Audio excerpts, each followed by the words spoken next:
Welcome to Oxford News This Week. I'm Elgin Nichols. And I'm Terry Stiles. Oxford Village Council is looking to up your ante, and why should you not leave your wallet on the bumper of your car? Stay tuned, learn more about these stories and others. The Oxford News begins right now.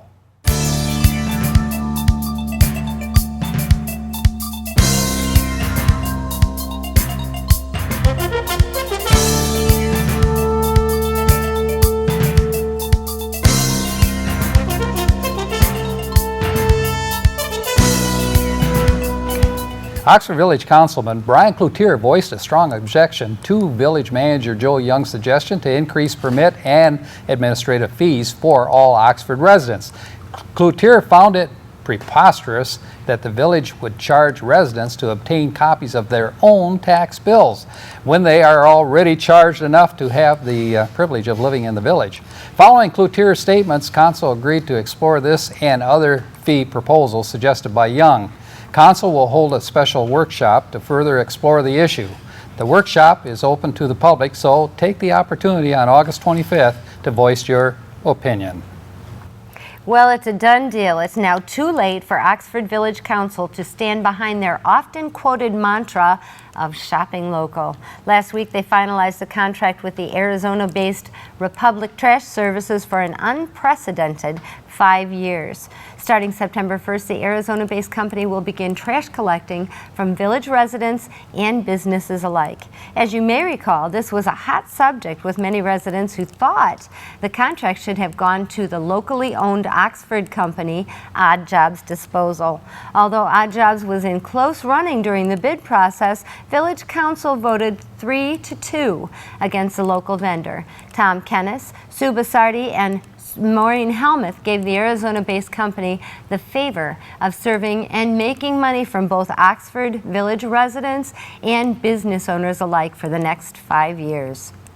And it's now official. Republican Joe Kent from Addison Township is now running for the 46th district seat at the Michigan State House of Representatives. The seat will soon be vacated by Republican Brad Jacobson, who, under the Michigan term limitation law, cannot run in this upcoming election.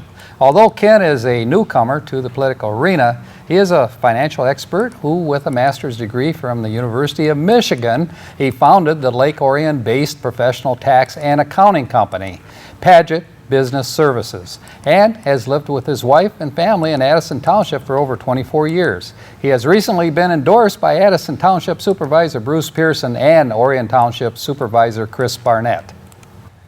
With a special land use permit by the ZBA and a 7-0 vote with the Oxford Township Planning Commission, they approved a daycare operation within the Oxford Meadow subdivision.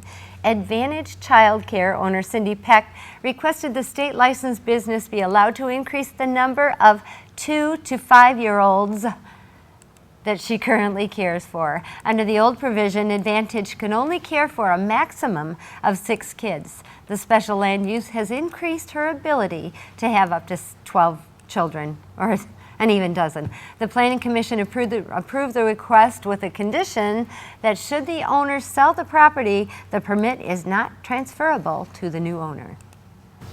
Officers were called to Crossroads for Youth on a complaint that 2 young men engaged in a fistfight. One of the teens accused the other of stealing from him, and on arrival, the deputies found the boys had been separated and there would be no need to take them into custody. A man left his wallet on the bumper of the car, and when driving down M24, he suddenly realized he didn't have his wallet. While driving back to where he started, he found the wallet on the side of the road. However, the $70 in cash and all credit cards were missing.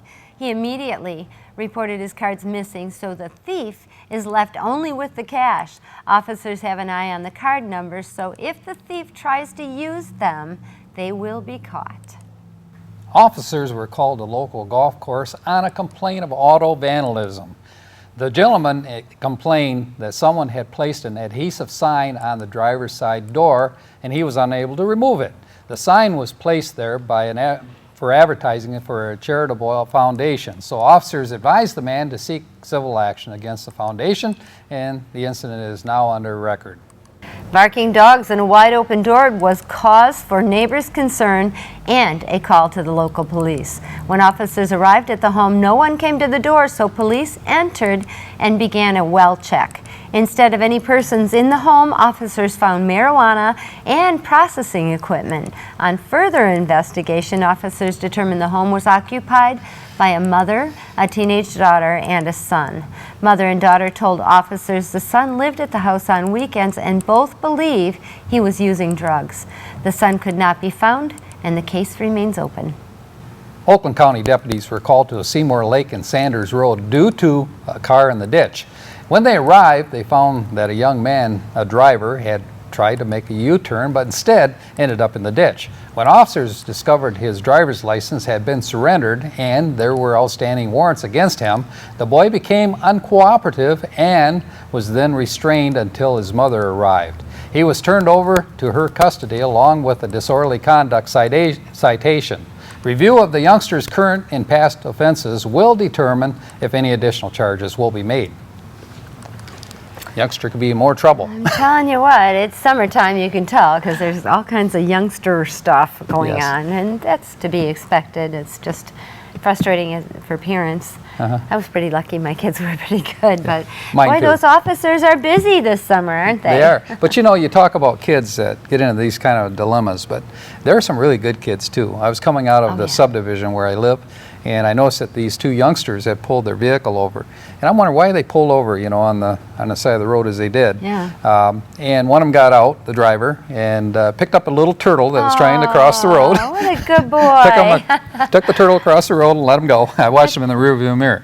So there's good kids out there. Yeah, there are. That's a good story to hear because you know me, in the springtime I'm complaining about kids trying to spin them over. So it's nice. And you took them in the direction that the turtle was going Took them in the direction they were going. Yeah, they always say to do that. Bravo. Those little guys don't run very fast, you know. No, they sure don't. Although I had one earlier this summer, a big, huge turtle coming down the neighbor's hill and marching right towards our house and went underneath the cars. But I couldn't believe how fast. And I think it was mating season, so that might have had something to do with it. It might have had something to do with it, yes. But you know, we were talking about earlier about legislation and laws, rules that are being made, you know, by our government officials that affect our personal lives. Yeah, a lot of rules that take our own ability to make decisions are being put forth and voted on and approved, and I just feel like so many of our rights our personal rights are being taken away. Yeah, I think the thing that you know, was instrumental in our discussion was when I talked about a law that's coming into effect October 1st, in which if you're driving a vehicle and you're smoking, you cannot have anyone in your car from 18 years of age down.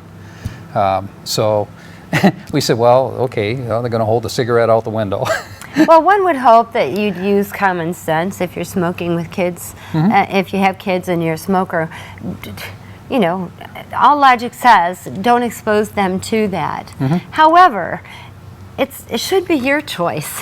Making a law telling you what you can and cannot do inside your vehicle, besides drunk driving, I mean practical stuff that's going to kill somebody.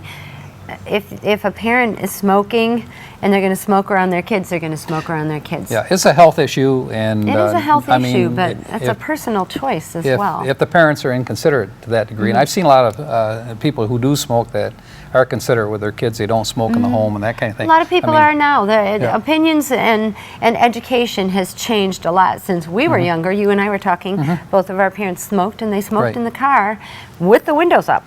Well, you know, I don't think they realized how bad it was. I think it's come around in the last 30 years or so. So leave us to our own intelligence and let us make our own decisions about that type of thing. It's a personal choice. Yeah, I don't think that the government officials are concerned about the people that make intelligent decisions. It's the one that don't that they're trying to control. And there's people that aren't going to go by that rule anyhow. So you're just adding more layers of rules and regulations to us that follow the rules and regulations. Right. But and now I have another thing to feel guilty about.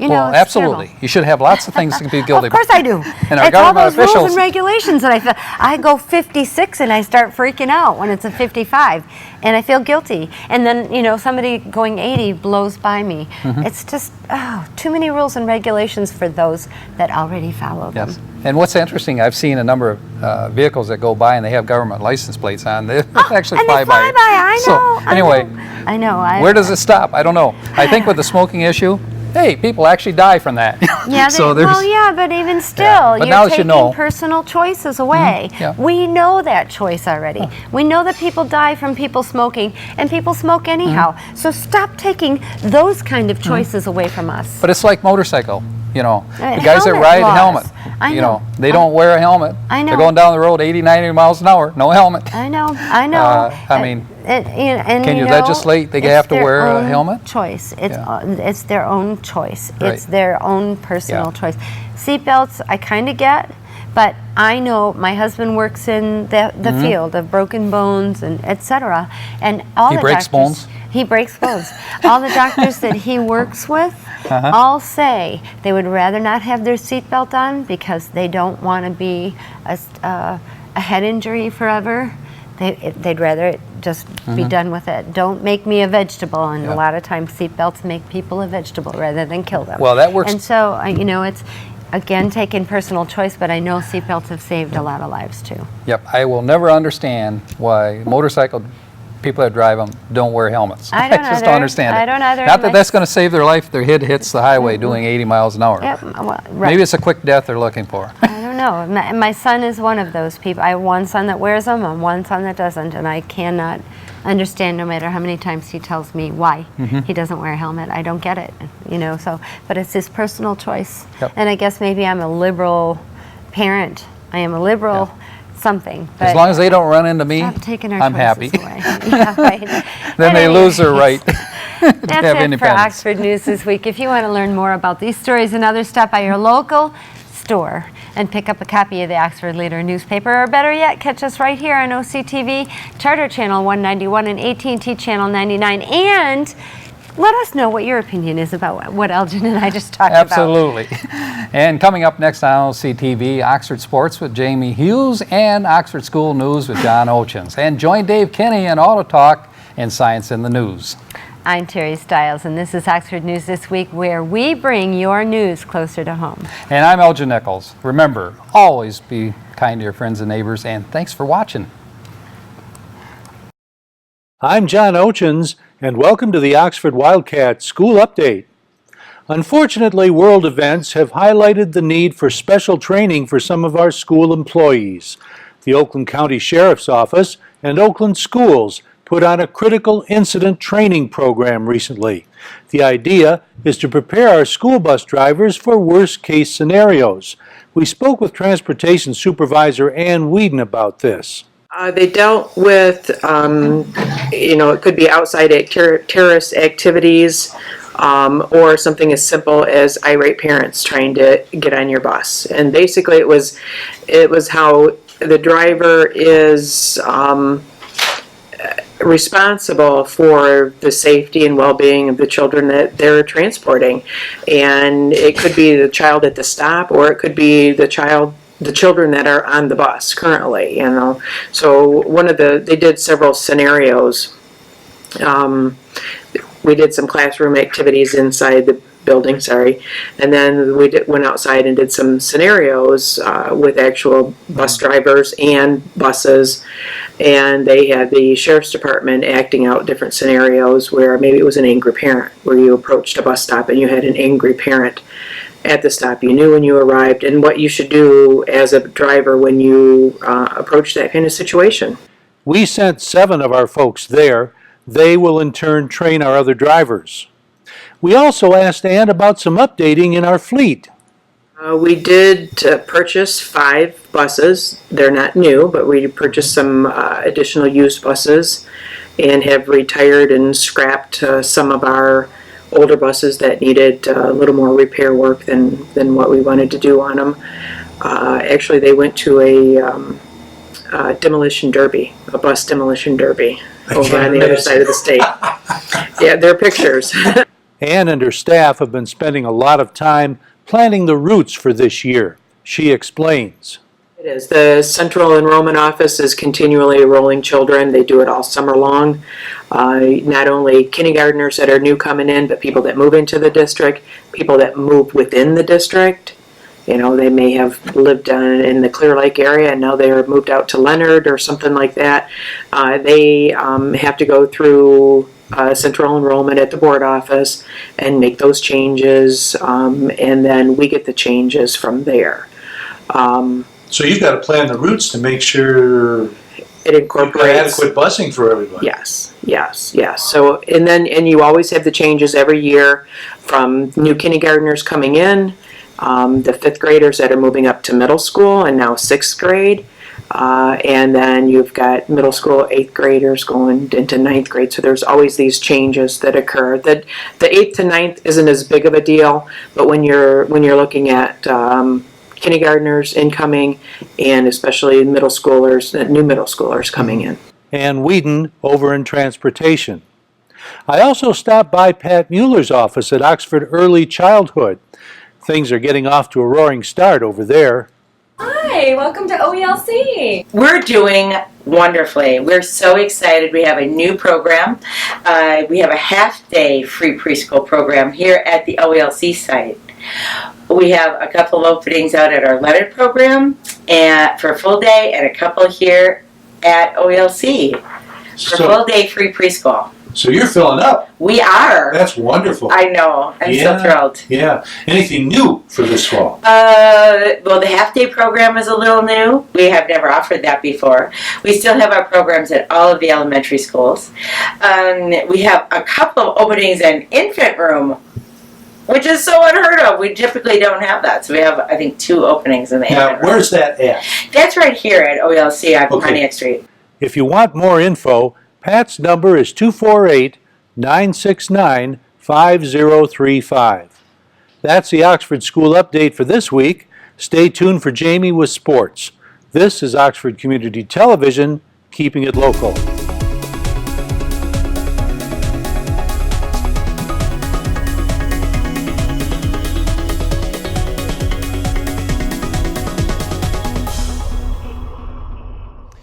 Welcome to Science in the News. I'm Dave Kenny, and these stories are taken from the publication New Scientist.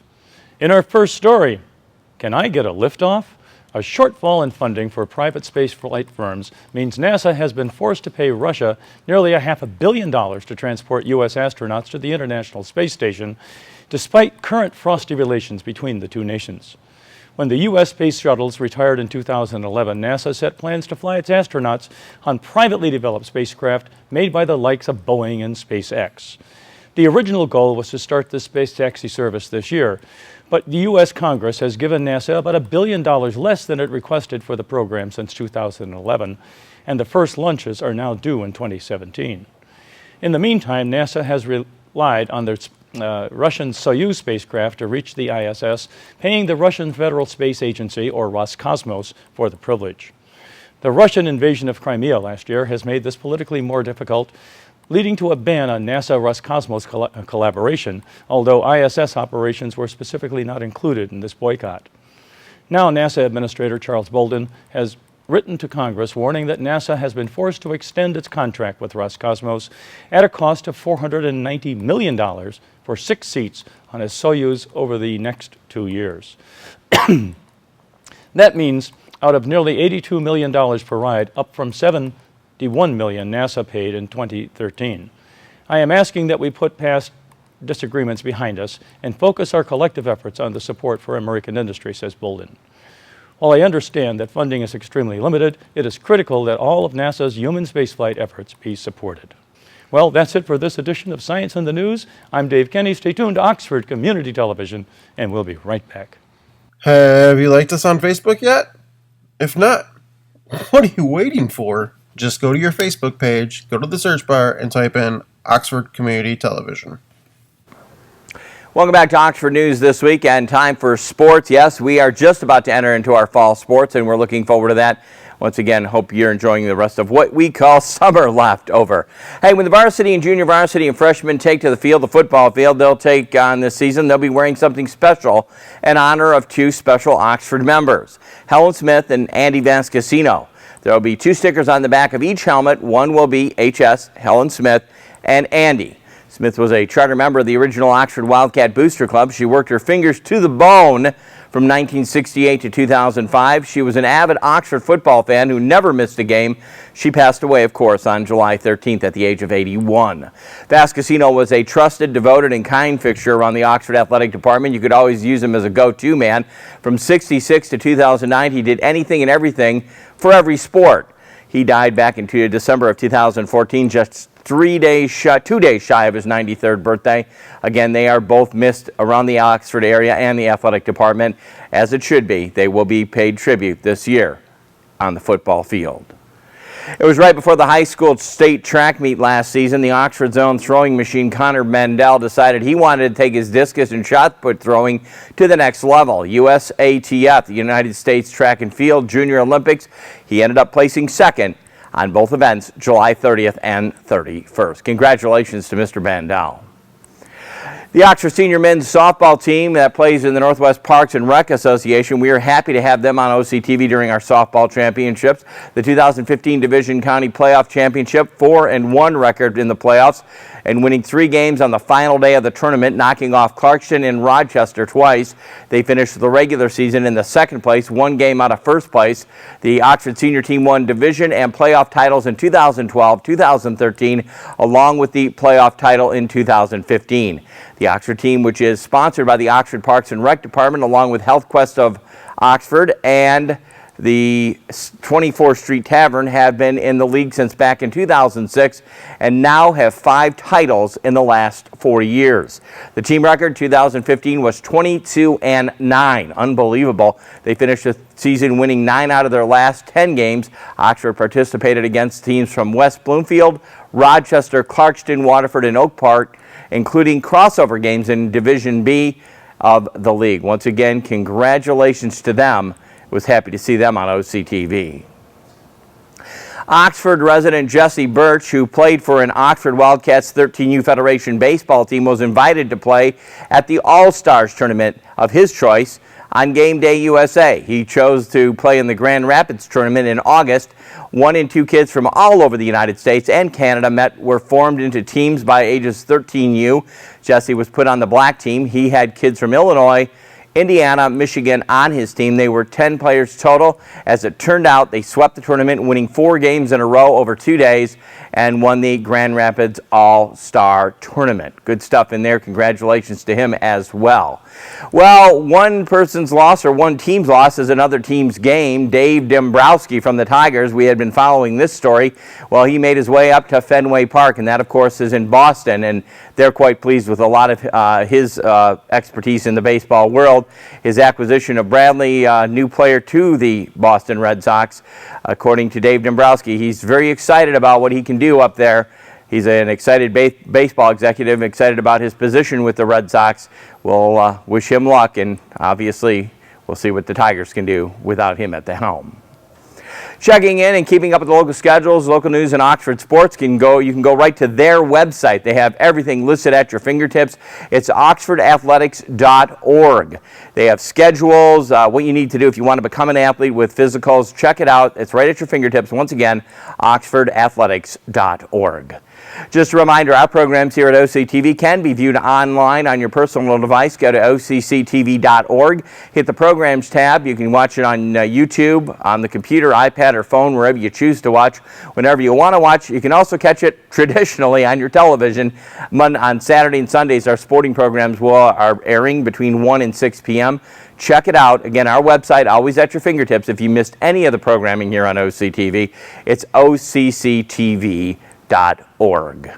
Well, anyways, that's going to wrap it for me in sports. But hey, we have one final segment here, in a segment we like to call, oh my God, summer's almost over. I need to talk to Rod. Have a great week. We'll talk to you next week. Rod's up next. Hey, Dan, I am here with Kennedy. How do I pronounce your last name? Landershear. Okay, we got to remember that, Bill. Landershear. You got a big name. Wow. Can you get across all your letters back there? That's what, almost did your whole back, didn't it? And I'm with Kirsten Erke. She's got a little bit more room back there on the back of the right. So, girls, we're down 2-0. What are we gonna do? We can get some runs. Yeah. Yeah. Now you've been playing. Before. That's right. That's a good attitude. Now you've been catching. I have. You're catching? That's a tough position. I saw you got a couple in the face today, didn't you? Mm-hmm. I know. I tell you, that's a good position, though. Good job. Good job back there. And where are you playing? What position they got you? I was playing second. Oh, you're playing second. You got some couple balls hit to you already today. Yeah. Yeah. Well, good job. When they come rolling slow, charge them and go get them, right? Yeah. All right. Well, how about you? You gonna make me a promise? You gonna get me a hit today? Yeah, sure. Okay. Give me a promise. Okay. You too? Yep. All right. There we go. Go Oxford. I got that. It's Kennedy. Landershear and Kirsten Erke. Thank you very much, girls. Thank you. Go get some hits. Okay.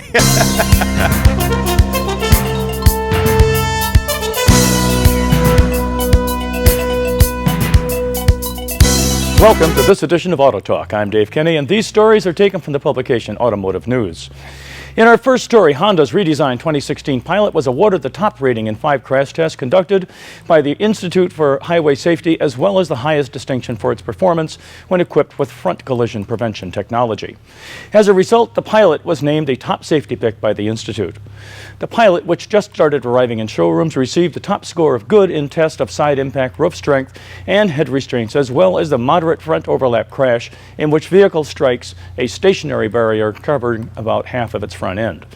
The new Pilot also received good score in the small front overlap test when the stationary barrier impacts a small portion of the vehicle's front end. It is considered a difficult test to pass with a good rating and a type of accident that has significant cause of severe injury. To spread the impact of the front crash, the Pilot features a redesigned bumper beam and a front structure in the shape of 2 wishbones, which Honda calls a 3-bone design, says Brian Bouch, the lead safety engineer for the 2016 Pilot. Between the bumper beam and the occupant compartment is a structure that crumples in a crash, absorbing energy and mitigating the amount of impact transmitted to the rest of the vehicle. Finally, the occupant compartment is protected by stiff door rings made of high-strength steel, Bouch said. Honda's crash prevention technologies, which include adaptive cruise control and automatic emergency braking, were rated superior by IIHS. 5, 4, 3, 2. And at GM, General Motors will keep an Oshawa, Ontario assembly plant operating until 2017, extending the life of a line that has been repeatedly scheduled for closure over the last decade.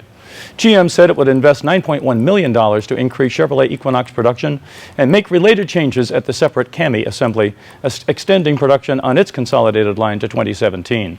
GM first announced plans to close the consolidated line, one of 2 remaining Oshawa assembly lines, in 2005.